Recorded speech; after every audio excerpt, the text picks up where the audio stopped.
네, 내년도 최저임금이 밤샘 협상 끝에 8,350원으로 결정이 됐습니다. 올해보다 10.9% 오른 겁니다. 네, 이번 최저임금위원회 심의는 사용자 위원이 불참하는 등 어느 해보다 어려운 협상 과정을 거쳤습니다. 사회부 박효정 기자와 함께 자세한 얘기 나눠보겠습니다. 네, 어서 오세요. 예. 올해 최저임금이 네. 7,530원이고 내년 최저임금이 이제 8,350원, 10.9% 정도 오른 거잖아요. 네. 경영계, 노동계 반발은 하고 있습니다만 전체적으로는 어떻게 평가할 수 있을까요? 네, 뭐 한마디로 평가를 하자면 어느 정도 속도 조절을 했다 이렇게 볼 수가 있겠습니다. 네. 네, 지난해처럼 두 자릿수 인상은 올해도 유지를 했고요. 하지만 지난해 16.4% 올랐거든요. 그거에 비하면은 인상폭이 대폭 줄었죠. 5.5% 포인트 낮아졌거든요. 이제 그렇기 때문에 오르는 기조, 그러니까 1만 원 달성을 위해서 올리긴 하지만 지난해 아무래도 많이 올렸기 때문에 이번에는 어느 정도 조절을 하자 이런 판단이 됐다고 보여지고요. 예. 하지만 이제 반대로 생각을 해보면 2년 연속해서 두 자릿수로 최저임금을 올린 사례가 거의 없습니다. 거의 처음이거든요. 네. 이제 그렇기 때문에 특히 이제 사용자들 입장에서는 지난해에 이어서 올해도 여전히 높은 수준의 인상이 결정이 됐다 이렇게 평가할 수도 있습니다. 예. 네, 어느 해보다 정말 진통이 상당했던 것 같은데 어제 오전 10시에 시작해서 오늘 새벽 4시에야 결론이 났습니다. 그런데도 사용자 위원들은 아예 표결에 참여하지 않은 거죠.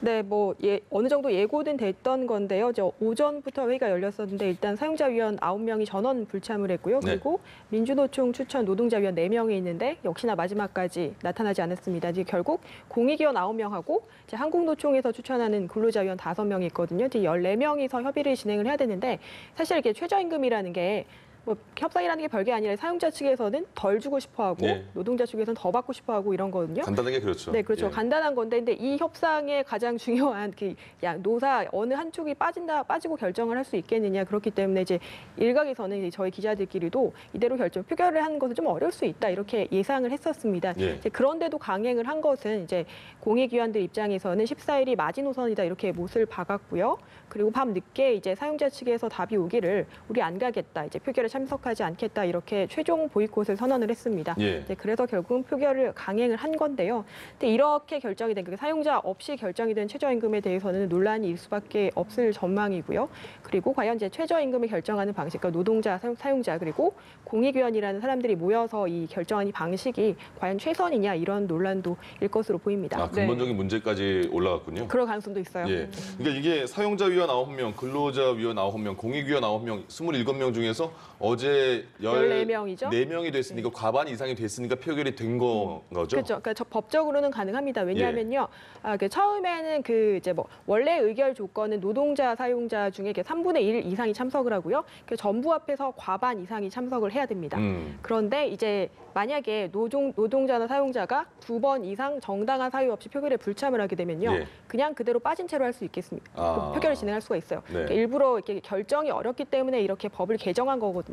근데 이제 어제 사용자 위원들이 2번째 불참한 거였기 때문에 정당한 사유가 아니라고 판단했고, 그렇기 때문에 의결의 어떤 법적인 요건은 충족한 거라고 볼 수 있죠. 예, 이게 초반부터 노동자 측과 사용자 측에서 제시한 최저임금의 기준이 상당히 너무 큰 차이가 났잖아요. 네네. 예, 그러면 양측의 제시한 금액 차이 그리고 어떻게 좁혀진 건지 그 과정은 어떻습니까? 네, 협상 과정을 좀 소개를 해드리면요. 일단 노사 양측이 내년도 최저임금을 제시하고 그 격차를 좁혀 나가야 합니다. 이제 초안을 보시면요, 노동계는 처음에 이제 올해보다 43% 인상한 1,790원을 얘기를 했고요.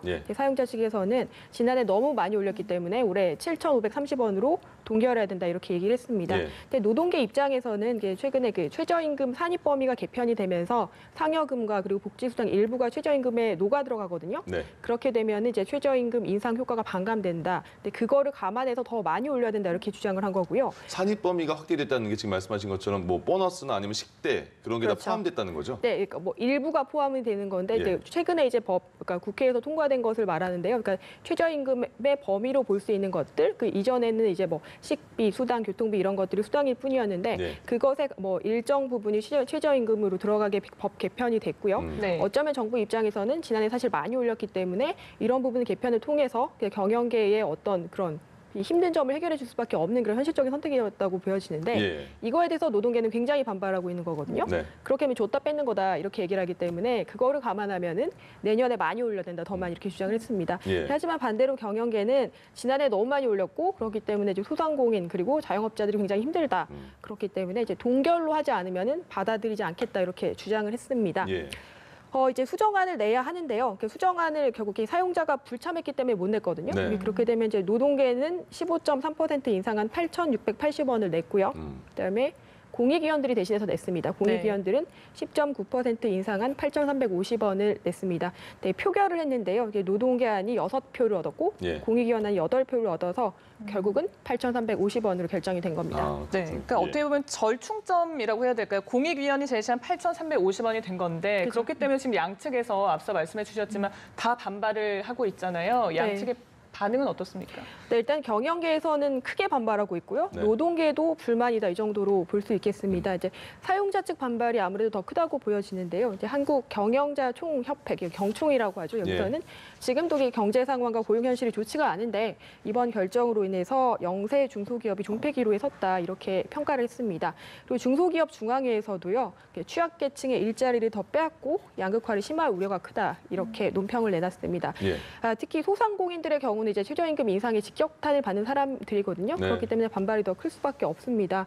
근데 올해가 지난해 이제 16% 넘게 올랐고 올해 10% 오르면은 최저임금이 2년 동안 29% 오르는 셈인데 매출은 그만큼 늘지 않았다. 그러면서 받아들일 수 없다 이렇게 이야기를 합니다. 예. 그리고 이제 이렇게 비판하는 걸 넘어서 직접 행동할 가능성도 내비쳤는데요. 네, 편의점 같은 경우 동맹 휴업에 나서겠다 이렇게 선언을 했고요. 그리고 이제 임금이라는 게 최저임금을 국가가 정해주는 게 아니라 또 노동자가 사용자가 업종별로 알아서 정한다. 그런 대원칙에 따라서 마음대로 하겠다. 그러니까 그 최저임금 모라토리움을 선언했습니다. 예.